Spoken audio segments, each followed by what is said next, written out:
I used to believe that happiness was a destination somewhere far from where I stood. Behind a promotion, a relationship, or even a well-timed vacation. I chased it like a thirsty man running after a mirage in the desert, thinking that if I could just get there, everything would finally make sense. But no matter how fast I ran or how much I achieved, the finish line kept moving. It all began when I was young. I remember sitting by the window in my childhood home, watching raindrops race each other down the glass. Back then, happiness felt simple, catching the faster drop, licking a mango popsicle, my mother's laughter. But somewhere along the way, I learned that happiness had conditions: good grades, a stable job, a partner, a future, and so I started running. I graduated with honors, landed a corporate job, and wore my suits like armor. I worked late nights, convincing myself this grind was the price of fulfillment.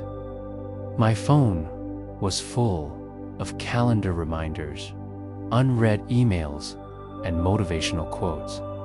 I told myself I was building something: great security, legacy, a good life. But deep inside, there was a quiet emptiness.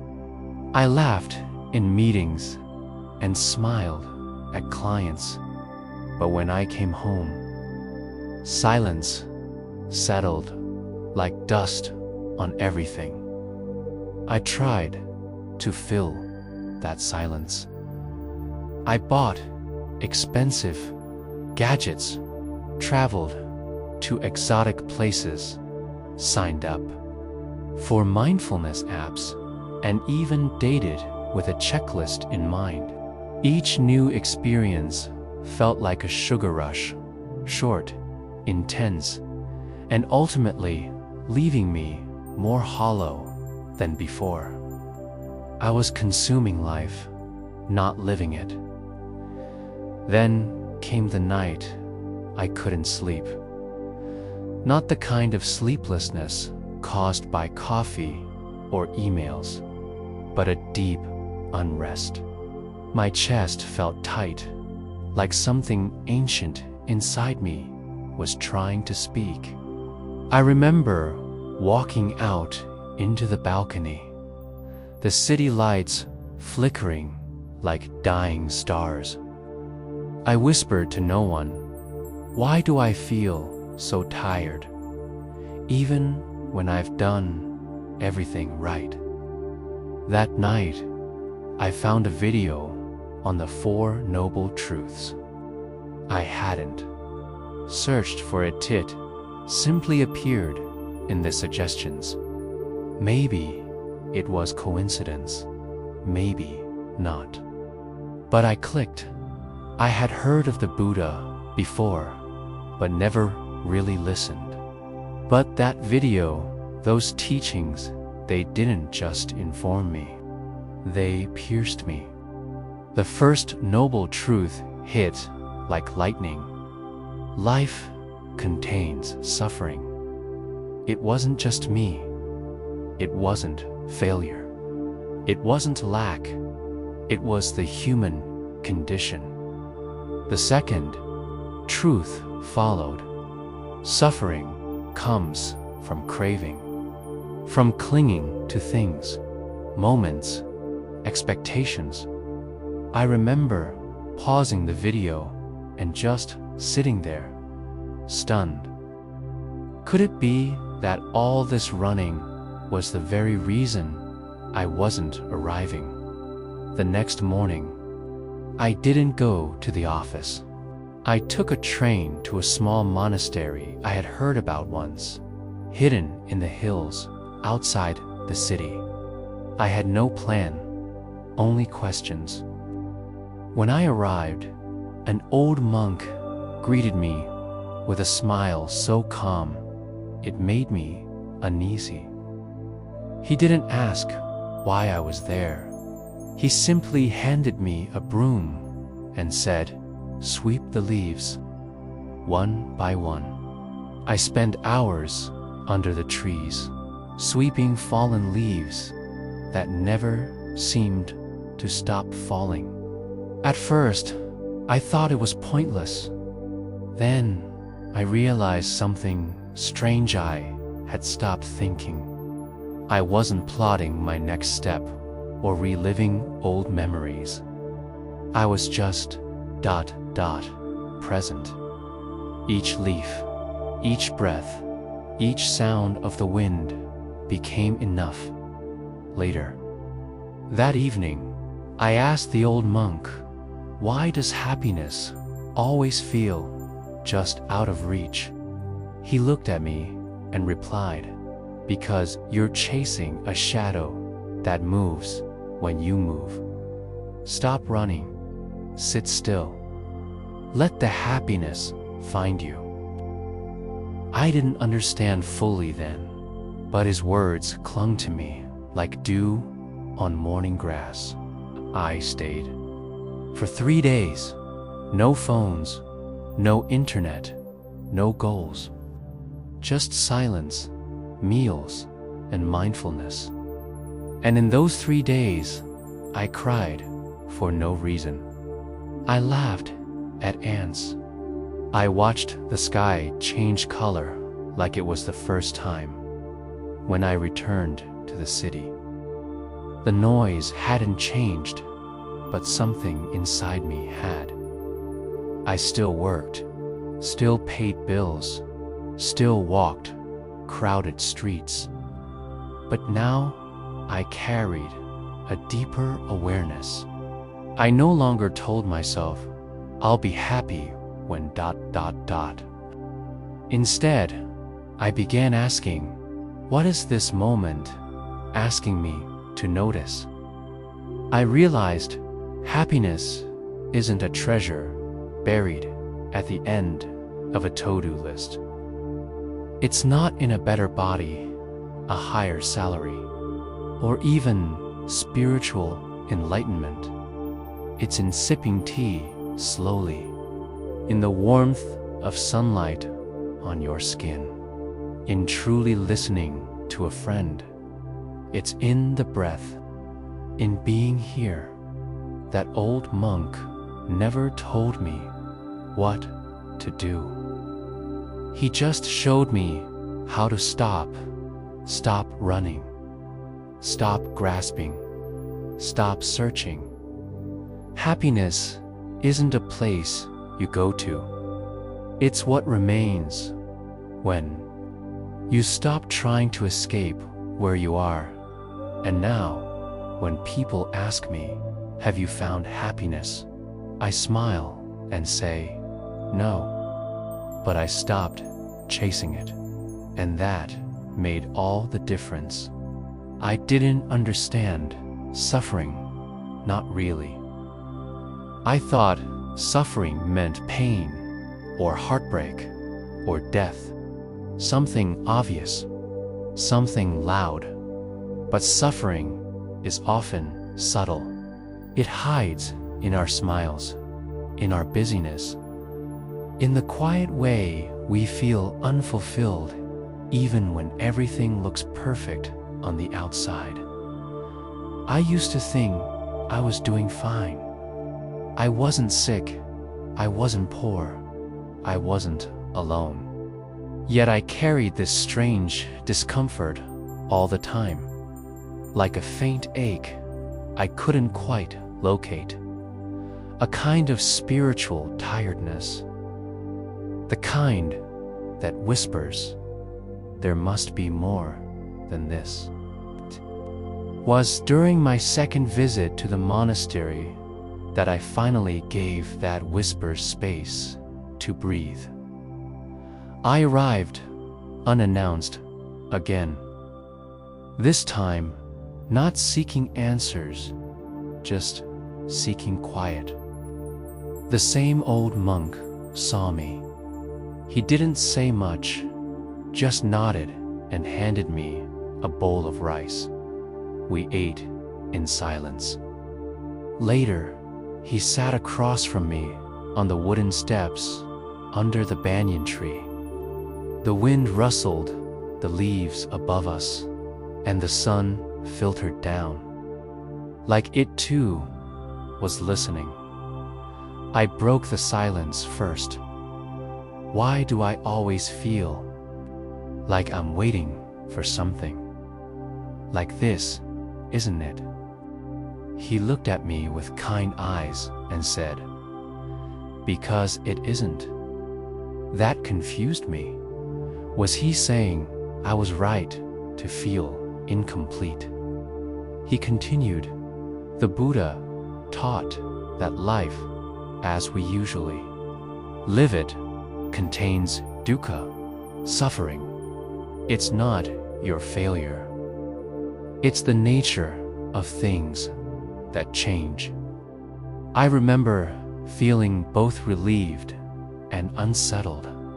All this time, I thought something was wrong with me when, in truth, I was just awakening to a deeper truth.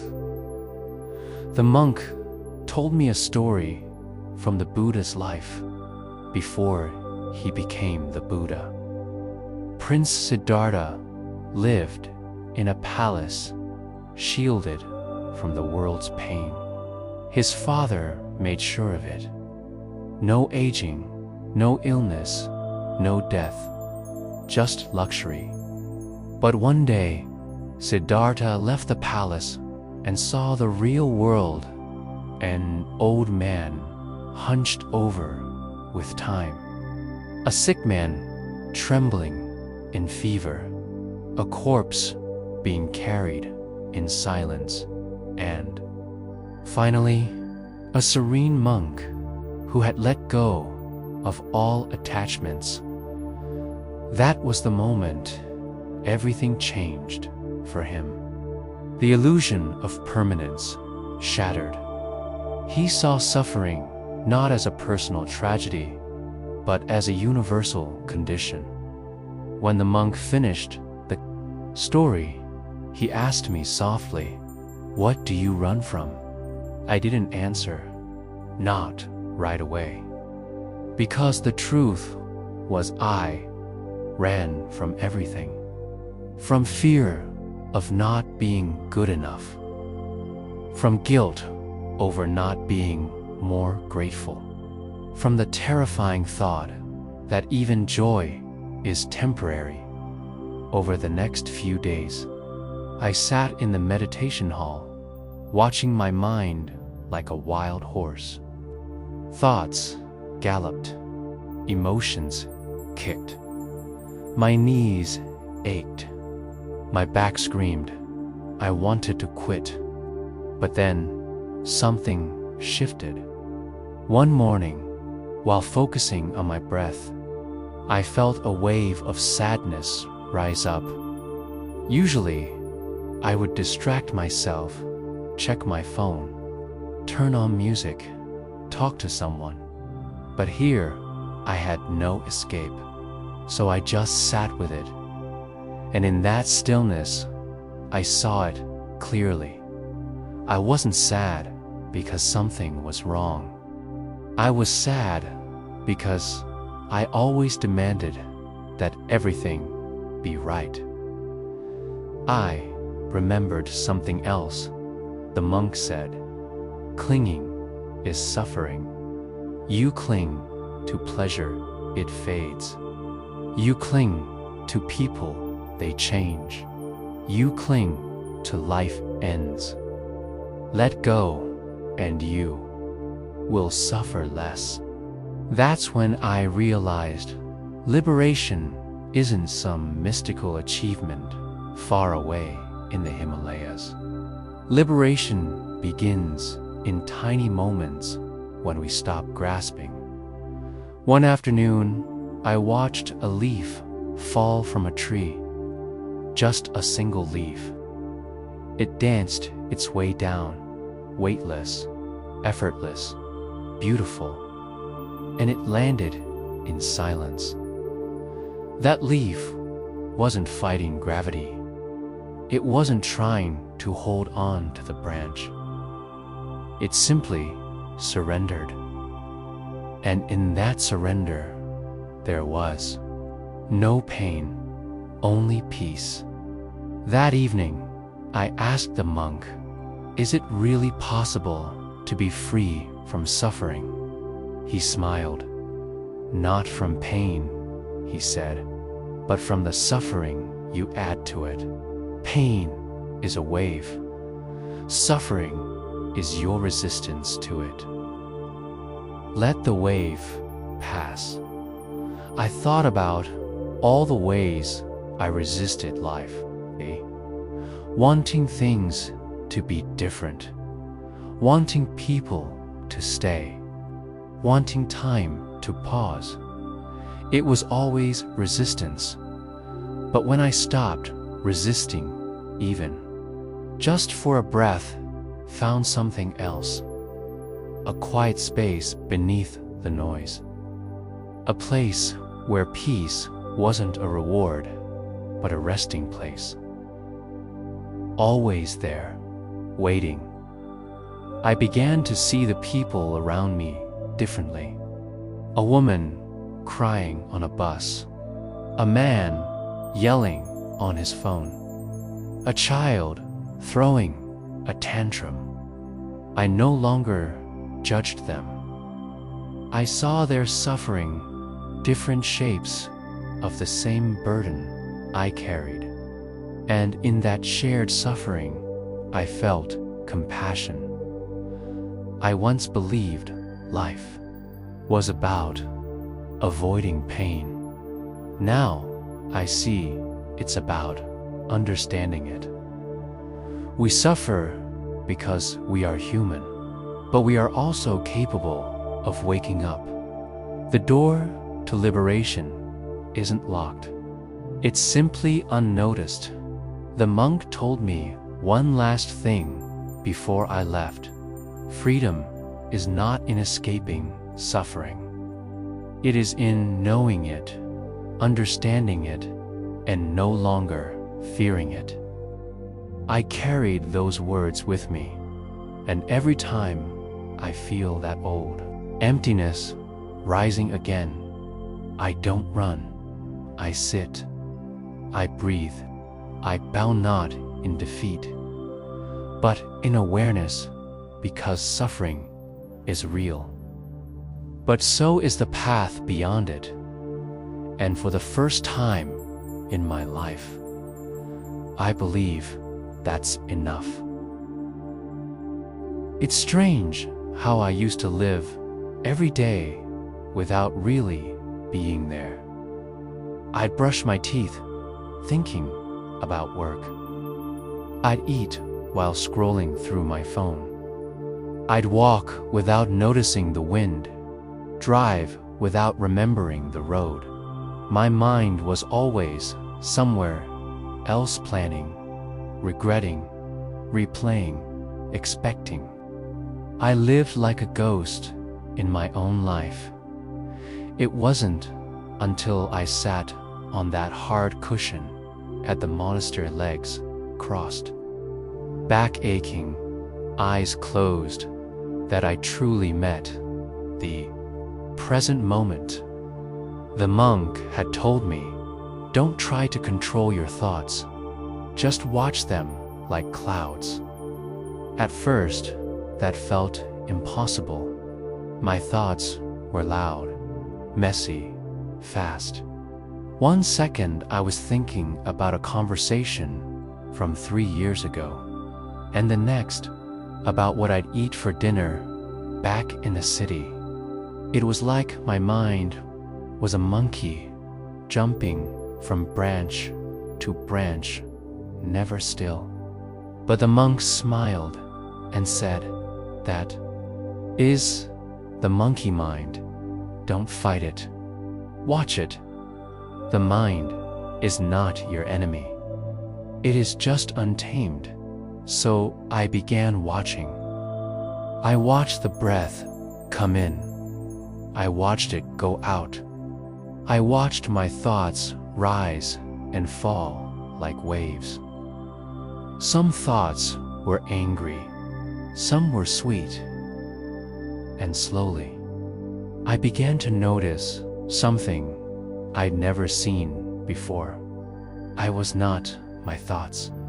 I was the one watching them. It was a subtle shift, but it changed everything. The more I practiced mindfulness, the more moments began to open up. The rice I once ate distractedly now had texture, warmth, fragrance. The sound of a bird outside the window was no longer background noise, was a melody. I found beauty in peeling an orange, in folding a blanket, even in washing my hands. Every action, no matter how small, had the potential to become sacred if I was truly present for it. Mindfulness, I realized, isn't about sitting cross-legged and escaping the world. It's about fully entering it with open eyes and a quiet heart.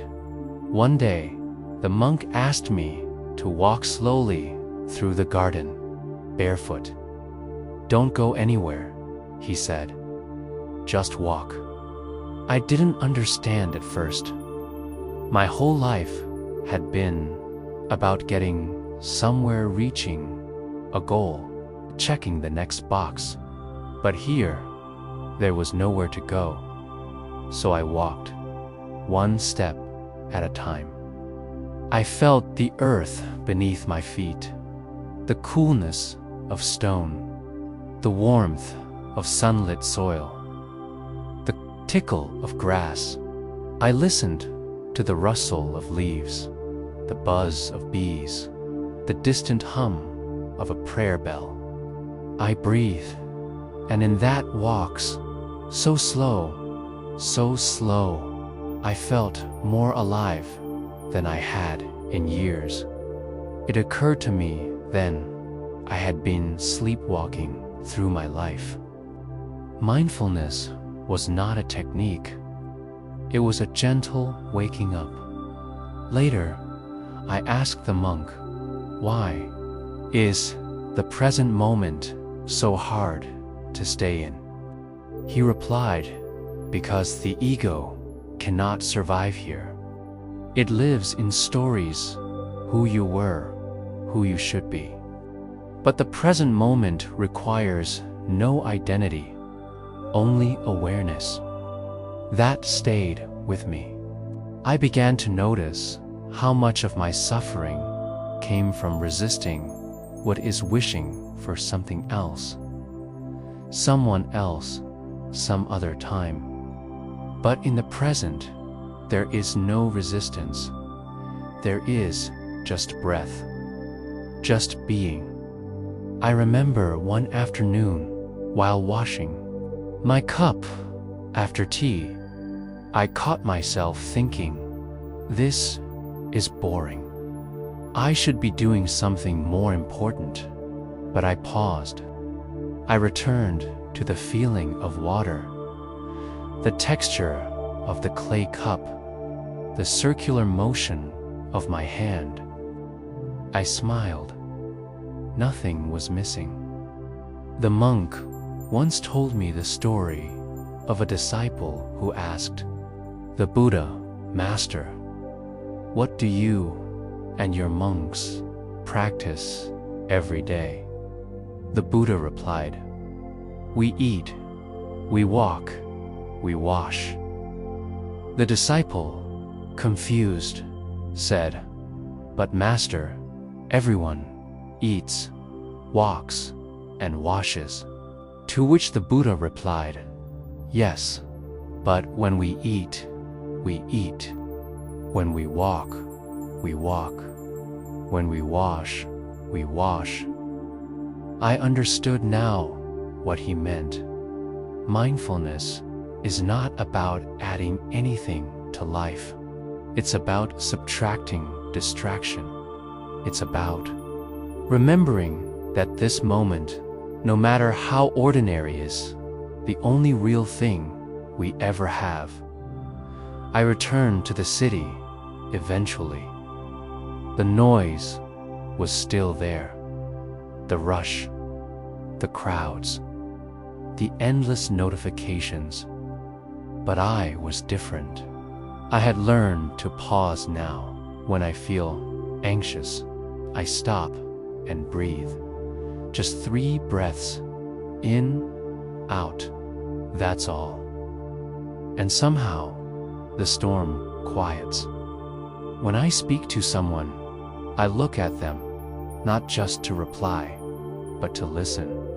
When I eat, I taste. When I walk, I feel the ground. And when I catch myself drifting again, I don't scold myself. I just return back to now. People think mindfulness is about slowing down. It's not. It's about showing up for life, for this moment, fully. Honestly, sometimes I still get lost. I still worry. I still forget. But I always have an anchor now, my breath. It's like a gentle bell calling me home. Home is not a place. It is presence, and presence, I found, is where peace has been waiting all along. There's something deeply terrifying about letting go. For most of my life, I clung to people, to memories, to ambitions, to the version of myself I thought I was supposed to be.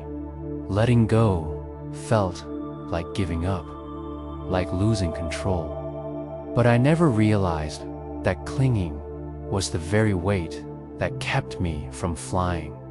It happened during one of my longer stays at the monastery.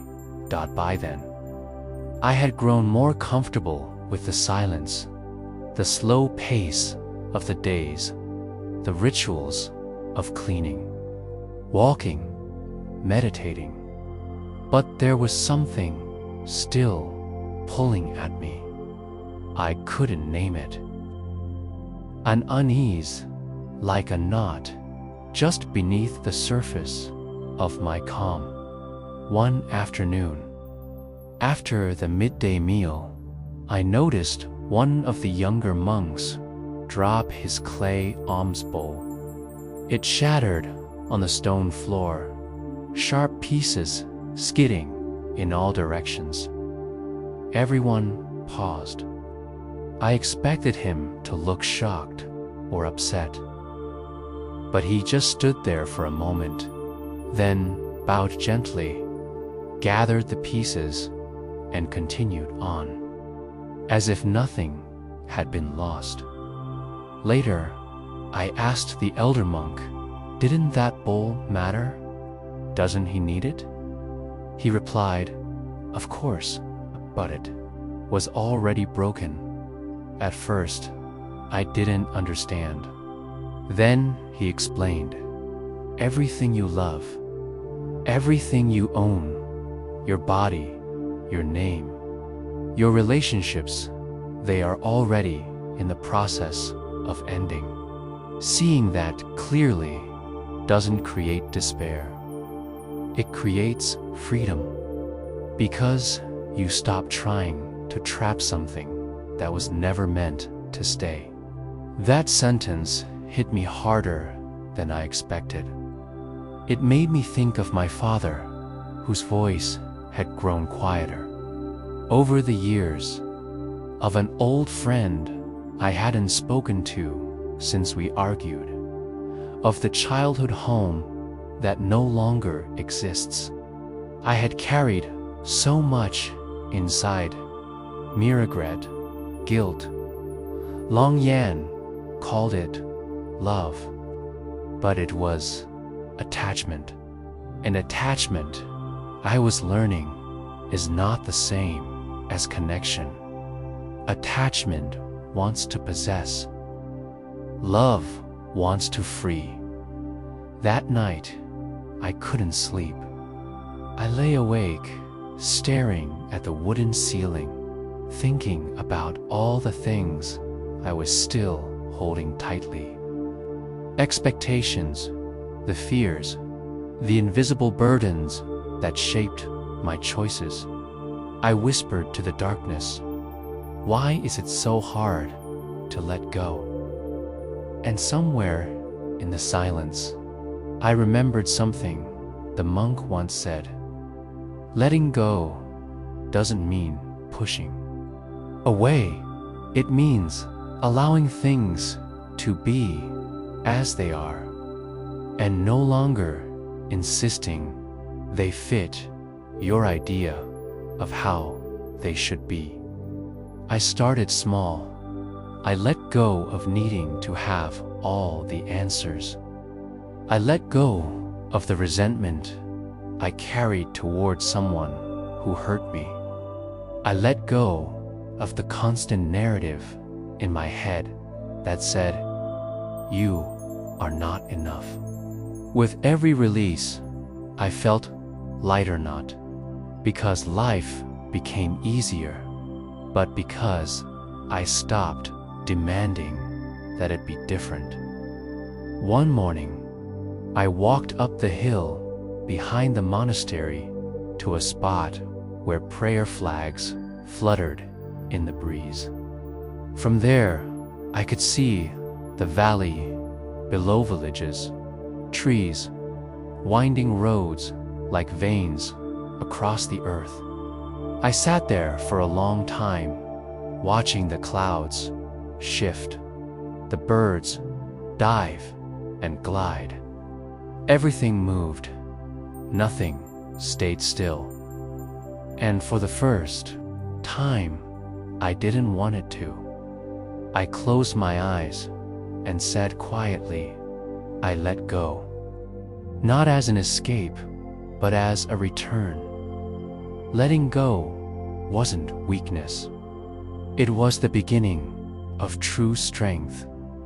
I began to understand why the Buddha left his palace. Not because he hated comfort or pleasure, but because he saw how even golden cages were still cages. He let go of everything: his title, his family, his safety, to discover something greater than ownership, freedom. And in that same spirit, I let go of my need to be someone. Just this body, this breath, this moment. When I returned to the city later, I found it changed, though it hadn't. The traffic was still loud. The people were still rushing. But now, I didn't fight it. I moved with it. I let conversations flow without trying to control them.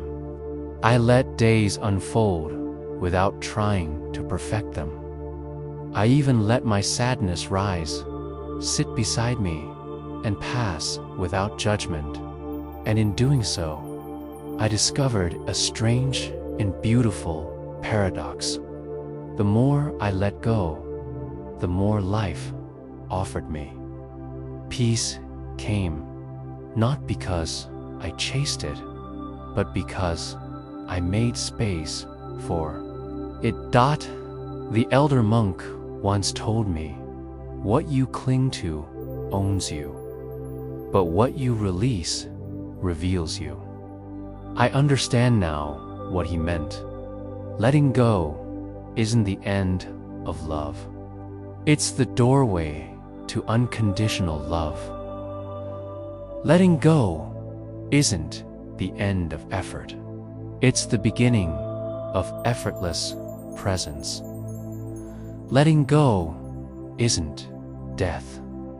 It's the rebirth of what was hidden beneath all the clinging and freedom. True freedom isn't the power to hold on. It's the wisdom to know what you never needed to hold in the first place. I used to believe that contentment was something I'd find at the end of a long journey.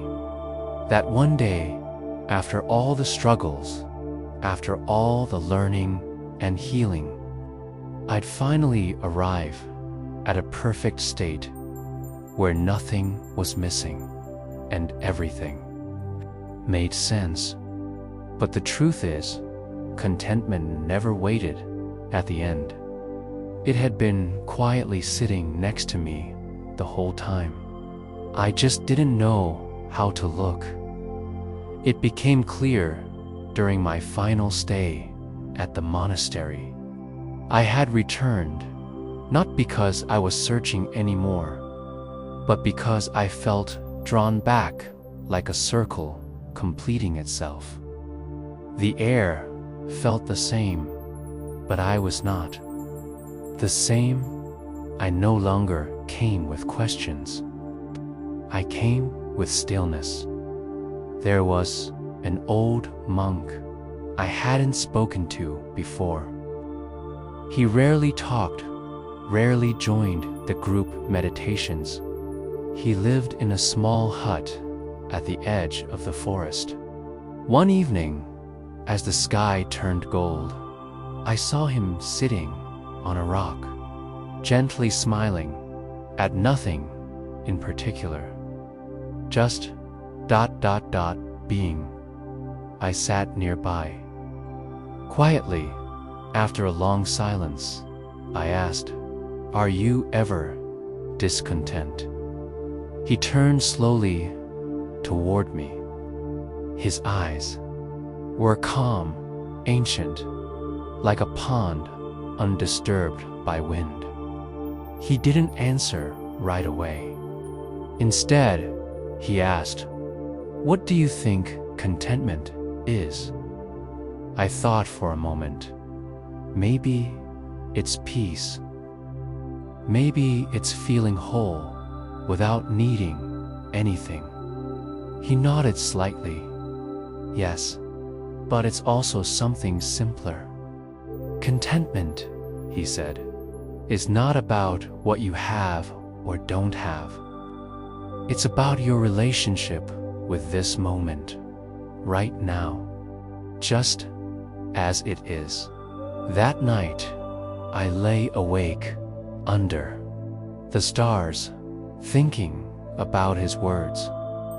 I had always imagined a contentment to be a place of having everything under control. No chaos, no longing, no loss. But what if contentment was not the absence of storms, but the ability to rest in the middle of them? The next day, I sat near the river that ran behind the monastery. I watched the water move around rocks, split into streams, reunite again. It didn't resist. It didn't complain. It simply flowed, accepting everything in its path. That river taught me something profound. Contentment is not in stillness, but in flow. It's not found when life is perfect, but when I stop insisting that it should be. I began noticing the tiny joys that used to escape me. The warmth of tea in the morning, the sound of sweeping in the temple courtyard, the softness of my breath, a bird landing on a branch, then flying away. These weren't special moments, but I was present for them. and presence turned them sacred. I remembered how often in my old life I had tried to upgrade every experience.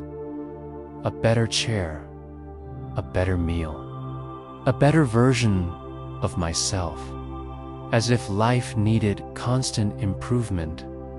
But now, in the quiet simplicity of this place, I began to trust that nothing needed to be fixed.